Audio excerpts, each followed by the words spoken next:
Assalamualaikum warahmatullahi wabarakatuh. Perkenalkan, nama saya Cantika Argia Ramadhani dengan NIM G002510 dari kelompok B4. Di sini saya akan membahas untuk laporan praktikum anatomi 1.3 yaitu membahas anatomi dinding abdomen, GIT superior dan juga inferior. Yang pertama yaitu saya akan membahas tentang pembagian lapisan dinding abdomen. Jadi pembagian lapisan dinding abdomen pada anterolateral itu yang pertama adalah kulit, lalu yang kedua adalah fascia superficialis nanti yang akan dibagi fascia Kemper dan juga Scarpa, lalu ada fascia profunda dan ada musculi ad aponeurosis, fascia transversalis, fascia extraperitonealis merupakan jaringan lemak dan juga peritoneum parietal. Baik, yang pertama yaitu adalah kulit. Jadi kulit ini tuh adalah dia itu melekat di lapisan bagian dia itu melekat di struktur bawahnya yaitu dengan longgar kecuali pada umbilikus. Nah, selanjutnya yaitu adalah fascia superficialis. Fascia superficialis ini seperti tadi yang sudah disinggung yaitu dibagi ada dua, ada fascia scarpa dan juga ada fascia Kemper. Di mana fascia Kemper ini tuh merupakan situs utama dari penyimpan lemaknya nih, lapisan lemak. Jadi dia panicellus adiposus. Sedangkan fascia scarpa itu dia itu adalah lapisan membranosa, jadi stratum membranosum, di mana itu adalah membranosa yang tipis dan dia itu terdapat sedikit atau bahkan tanpa lemak. Dan lapisannya ini tuh akan eh, dibedakan jadi dua nih. Ada yang di atas umbilikus dan juga ada yang di bawah umbilikus.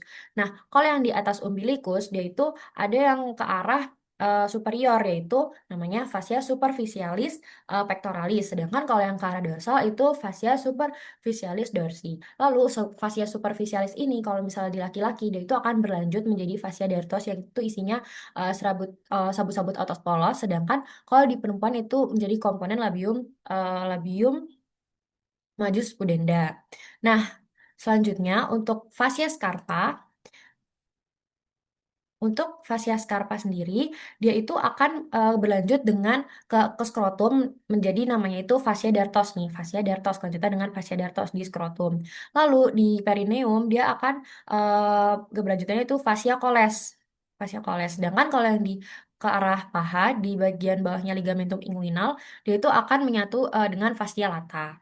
Selanjutnya yaitu adalah fascia profunda. Nah, fascia profunda ini dia itu lapisan yang dia itu tuh merupakan dari jaringan ikat, jadi lapisan jaringan ikat yang dia tuh membungkus, jadi melapisi si muskulusnya itu, dan itu ada tepat di dalam fascia scarpa.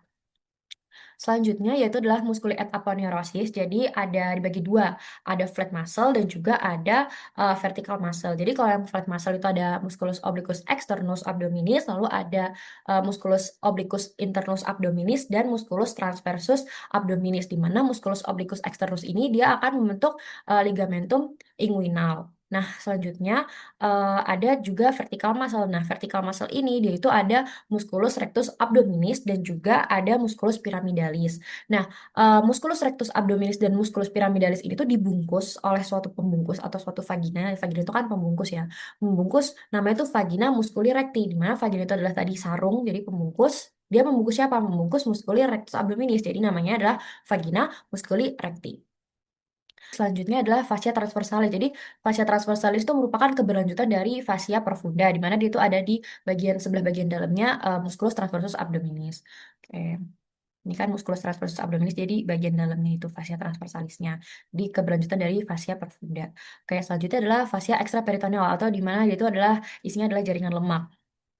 Nah, jadi fascia extraperitonealis ini dia itu yang menghubungkan antara si fascia transversalis tadi dengan peritoneum. Nah, jadi fascia extraperitonealis ini dia menghubungkan keduanya gitu. Nah, kalau yang ke arah anterior tubuh itu namanya preperitoneal, sedangkan kalau yang ke arah posterior tubuh yaitu namanya retroperitoneal. Nah, di sini juga ada viscera dari retroperitoneal dan juga intraperitoneal. Selanjutnya adalah peritoneum parietal. Jadi peritoneum itu kan dibagi dua nih, ada peritoneum parietal dan juga ada peritoneum visceral kan. Kalau peritoneum parietal sendiri itu kan dia adalah eh, dia melapisi dinding abdomen dan merupakan bagian dari dinding abdomen itu. Sedangkan kalau peritoneum visceral dia itu melapisi viscera abdominis. Nah, dimana ada dua kalau misalnya seluruh melapisi seluruh permukaannya itu tuh namanya organ intraperitoneal. Sedangkan kalau yang melapisi hanya sebagian permukaan itu dinamakan organ retroperitoneal. Nah, peritoneum parietal itu dia itu nantinya dia akan membentuk kafum nih, kafum membentuk rongga dan dinamakan kafum peritonei. Dan kafum peritonei ini kalau misalnya dewasa dia itu bakal dibagi jadi dua ruangan, ada kafum peritonei minor dan juga kafum peritonei mayor. Dan mereka ini berhubungan melalui satu lubang namanya itu foramina epiloica Wilslowi. Nih, foramen epiloicanya ini. Selanjutnya kita akan membahas lapisan dinding abdomen dari yang posterior. Kurang lebih sama, jadi pertama itu ada kulit, lalu ada fascia superficialis dorsi, musculus yang terbagi menjadi 4 lapisan, lalu ada fascia extraperitoneus yang tadi isinya adalah jaringan lemak, dan juga peritoneum parietal. Nah, untuk yang musculus ini kan terbagi jadi 4 lapisan. Lapisan pertama itu ada latissimus dorsi, musculus latissimus dorsi. Lalu di bagian lapisan kedua dia ada longissimus dorsi, ada obliquus externus, lalu ada erector spinae, ini musculus erector spinae, dan juga ada serratus posterior inferior. Nah, selanjutnya ini lapisan ketiga itu ada multifidus, lalu ada musculus interspinalis dan juga musculus obliquus internus abdominis. Nah, untuk lapisan keempat itu ada quadratus lumborum, lalu ada iliopsoas dan juga musculus transversus abdominis. Oke. Selanjutnya yaitu kita akan membahas tentang sistem otot yang ada di abdomen. Sebenarnya tadi sudah kita singgung untuk sistem otot yang di abdomen. Jadi ada flat muscle dan juga ada vertical muscle. Jadi kalau yang flat muscle itu tuh ada musculus obliquus externus abdominis, lalu ada musculus obliquus internus abdominis dan juga musculus transversus abdominis. Di mana musculus obliquus externusnya itu dia akan membentuk ligamentum inguinal. Lalu untuk vertical muscle dia itu ada musculus rectus abdominis dan juga ada musculus pyramidalis. Jadi kalau musculus rectus abdominis dia itu tadi dibagi menjadi 3 bagian, ada namanya interossecunus tendinae di mana itu ada setinggi processivoideus, setinggi umbilicalis dan juga di antara duanya. Nah, musculus pyramidalis ini dia itu bentuknya triangular dan itu sangat kecil dan gak semua orang itu punya otot ini. Jadi ada 20% yang gak punya musculus pyramidalis. Nah, musculus pyramidalis ini kan letaknya ada di depan si rectus abdominis, makanya sama-sama dibungkus oleh tadi vagina musculi recti. Vagina itu kan artinya sarung nih, membungkus, dan juga dia membungkusnya apa? Membungkus musculus rectus abdominis, makanya namanya vagina musculi recti. Nah, vagina musculi recti ini isinya tadi ada musculus rectus abdominis, ada musculus pyramidalis, lalu ada arteri dan venanya dari epigastrika superior dan inferior, dan juga ada nervus intercostales 6-11 dan juga nervus subcostales. Ini untuk selanjutnya adalah urutannya nih dari superior ke profunda dari flat muscle. Yang pertama tadi ada musculus externus oblique externus abdominis, lalu musculus oblique internus abdominis, baru ke musculus transversus abdominis. Nah, untuk yang externus abdominis, obliquus externus ini dia itu kan inferomedial ya. Jadi dia membentuk arah sabutnya itu V, bentuk huruf V. Sedangkan kalau yang internus abdominis, oblique internus abdominis dia itu supremedial, jadi dia arah sabutnya itu A. Selanjutnya yaitu kita akan membahas tentang organ retroperitoneal dan juga intraperitoneal. Nah, yang pertama adalah organ intraperitoneal, di mana organ intraperitoneal itu dia membungkus seluruh permukaannya dengan peritoneum. Nah, ini jadi dia kebungkus nih. Si intraperitoneal organ ini kebungkus semua oleh visceral peritoneum. Sedangkan kalau yang retroperitoneal dia itu cuman sebagian permukaan aja, jadi bukan seluruh kayak si intraperitoneal gitu. Nah, organ-organnya ada apa aja sih? Ada gester, ada duodenum pars superior, lalu ada jejunum, juga ada ileum, appendix vermiformis, terus ada kolon transversum dan sigmoidea, dan juga ada cauda, pankreas, lien, dan hepar. Sedangkan kalau yang retroperitoneal organ itu tuh selain organ-organ intraperitoneal atau kita biasanya kenal dengan sebutan Sedgwick, di mana Sedgwick itu adalah yang pertama S. S-nya itu adalah suprarenal gland, lalu ada aorta, lalu ada duodenum kecuali pars superior, karena kan tadi pars superior itu masuknya ke intraperitoneal. Lalu ada P-nya ini adalah pankreas kecuali kaudanya, karena tadi kan yang intraperitoneal ini ada kauda pankreas. Nah, lalu C-nya itu adalah colon ascendens dan juga descendens.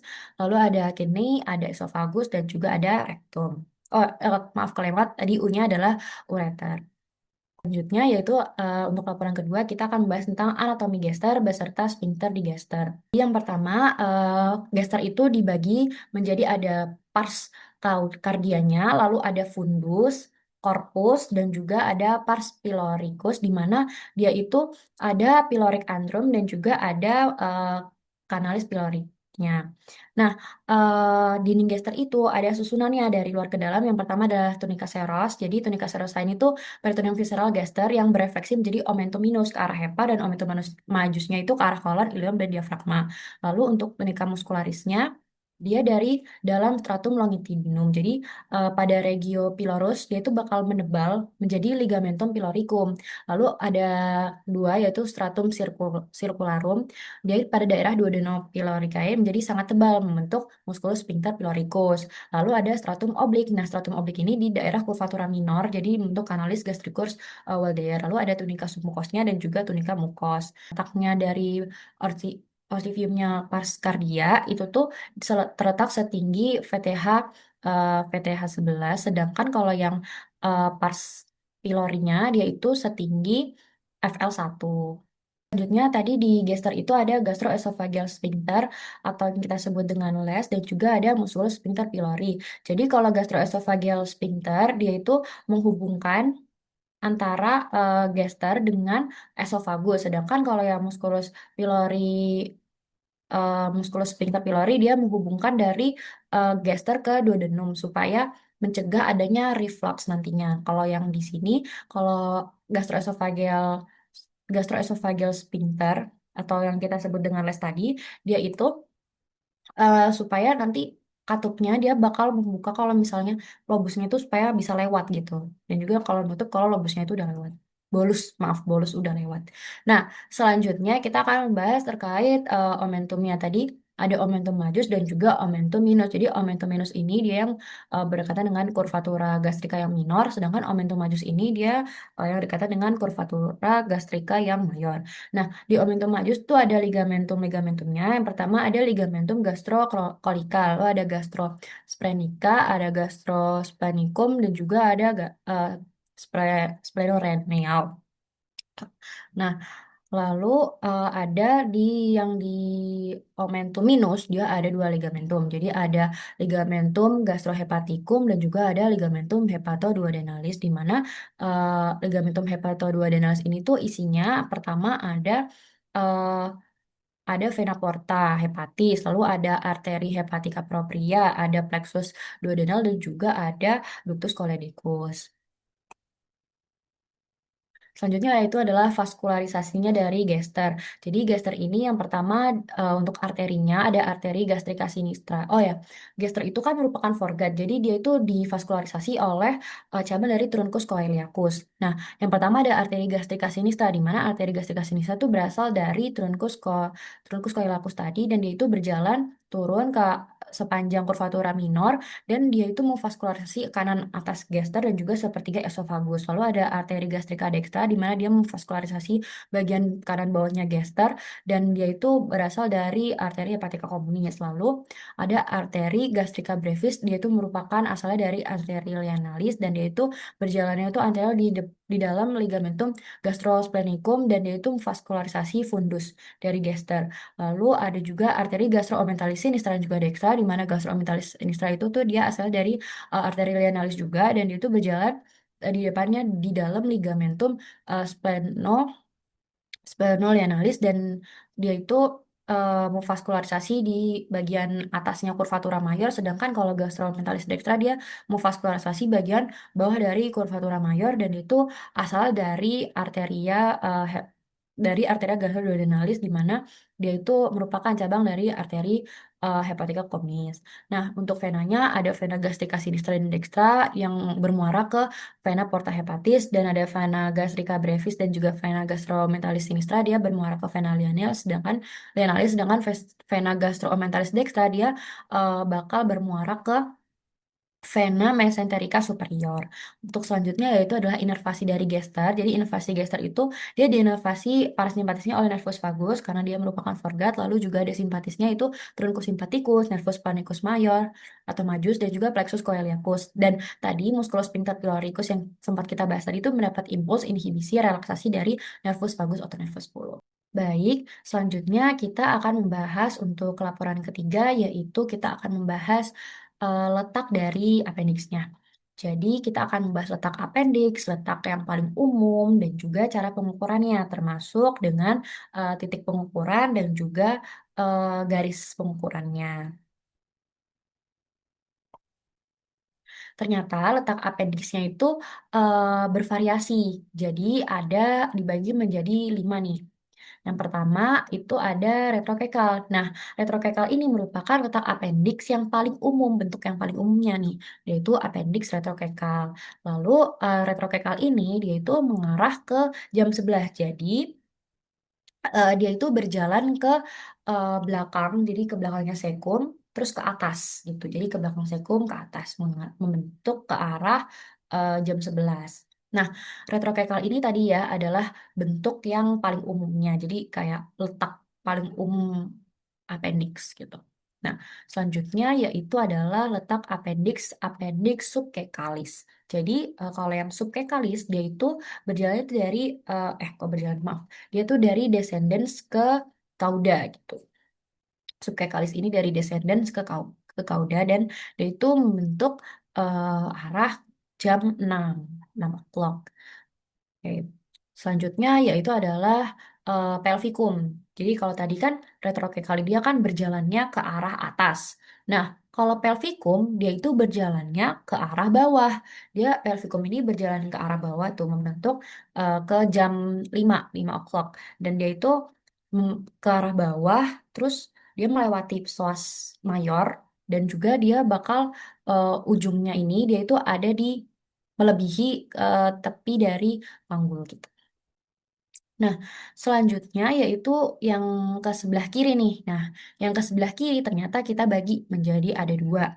Ada yang post-ilealis dan juga appendix pre-ilealis. Dimana kalau yang post-ilealis, jadi dibagi duanya itu tergantung apakah dia itu ada di depan ileum atau dia ada di belakang ileum. Makanya post-ileal dan pre-ilealis. Nah, kalau yang post-ilealis sesuai namanya, jadi dia ada di belakang ilealis dan juga di belakang ileum dan juga mesenterium. Sedangkan kalau yang pre-ileal dia di depan, jadi dia di depan letaknya itu di depan dari ileum dan juga mesenterium. Nah, selanjutnya kita akan membahas terkait cara pengukurannya nih. Cara pengukuran, lalu titiknya, titik pengukuran dan juga garisnya. Jadi, cara pengukuran dari appendix itu ternyata dibagi menjadi dua. Ada berdasarkan garis Monroe Picture dan juga berdasarkan menurut garis Lange. Nah, kalau yang garis Monroe Picture, dia itu mengukurnya, appendixnya itu dari sias dextra ke umbilicus. Nah, menurut garis Monroe Picture ini, dia itu pangkal appendixnya itu sepertiga lateral dari garis Monroe Picture-nya itu dinamakan titik McBurney. Nah, di sini ada titik McBurney. Jadi dari sias dextra ke umbilicus terus di pangkal dari appendixnya itu adalah sepertiga lateral dari garis Monroe Picture-nya. Nah, ini titik McBurney. Nah, sedangkan menurut garis Lange, ya, menurut garis Lange itu dia mengukurnya itu bukan dari sias dextra ke umbilicus, tapi dari sias dextra ke sias sinistra. Dan menurut garis lans ini bedanya dengan garis monopicture, kalau garis monopicture kan tadi sepertiga lateral dengan garis monopicture-nya itu ya pangkal appendixnya. Sedangkan kalau menurut garis lans karena dia itu dari sias dextra ke sias sinistra, dia pangkal appendixnya itu adalah seperenam lateral dari dextra. Jadi seperenam lateral dextra, kalau yang garis monopicture tadi sepertiga lateral dari garis Monroe picture. Nah, kalau di yang garis monopicture, pengukuran menurut garis monopicture tadi ada titik McBurney. Kalau yang garis lans tadi sepertiga mohon maaf seperenam lateral dextra karena dia dari sias dextra ke sias sinistra. Kalau garis monopicture dari sias dextra ke umbilicus.